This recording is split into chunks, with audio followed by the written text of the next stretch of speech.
ষষ্ঠ শ্রেণীর স্টুডেন্ট যারা রয়েছে তোমাদের জন্য আমরা 3.3 থেকে গণিত বইয়ের 13 রঙের ঘ নাম্বার অঙ্কটা করব। তো এখানে বলা হচ্ছে 50 মাইনাস 40 মাইনাস 2। তো আমরা প্রথমে প্রশ্নটা লিখে নিলাম, মান নির্ণয় করতে বলা হয়েছে। 13 নম্বরের ঘ নাম্বারটা আমরা করছি। আগের অঙ্কগুলো আগের ভিডিওতে সমাধান করে দিয়েছিলাম, তোমরা প্লেলিস্টে গেলে দেখতে পাবে। তো যারা আগের ভিডিওগুলো দেখো নাই তারা প্লেলিস্টে গিয়ে ভিডিওগুলো দেখে নেবে।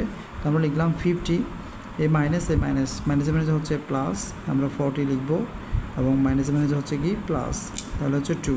তাহলে আমরা কি করব, 50 এবং 40 আমরা যদি যোগ করি 50 আর 40 যোগ করলে হচ্ছে 90, 90 এর 2 যোগ করলে হচ্ছে কত, 92।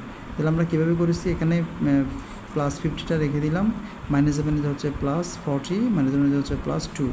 আর এখানে একটা বিষয় আমাদেরকে বুঝতে হবে, সেটা হচ্ছে 50-র আগে কোনো চিহ্ন নাই, ঠিক আছে। কোনো সংখ্যার পূর্বে যদি কোনো চিহ্ন না থাকে তাহলে সেক্ষেত্রেও প্লাস ধরতে হবে। তাহলে এটাও প্লাস, এটাও প্লাস, এটাও প্লাস, সবগুলো যেহেতু প্লাস আমরা সেজন্য সবগুলো একসাথে যোগ করে 92 নিয়ে আসছি। যেহেতু সবগুলোর আগে প্লাস, এখন আমরা একটা প্লাস চিহ্ন বসাইছি।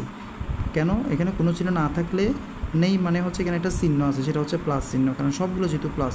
আর সামনে কিন্তু কোনো সংখ্যার পূর্বে সামনের চিহ্নটা কিন্তু দিতে হয় না, সেজন্য আমরা এখানে চিহ্নটা দিলাম না। তাহলে আমাদের লিখতে হবে নির্ণেয় মান হচ্ছে 92 এবং আনসারটা লিখতে হবে, আনসার হচ্ছে 92, ঠিক আছে। আরও ভিডিও পাওয়ার জন্য আমাদের প্লেলিস্টে গিয়ে চেক করবে। আমাদের প্লেলিস্টে কিন্তু অনেকগুলো ভিডিও রয়েছে, আশা করি তোমাদের অনেক উপকার হবে।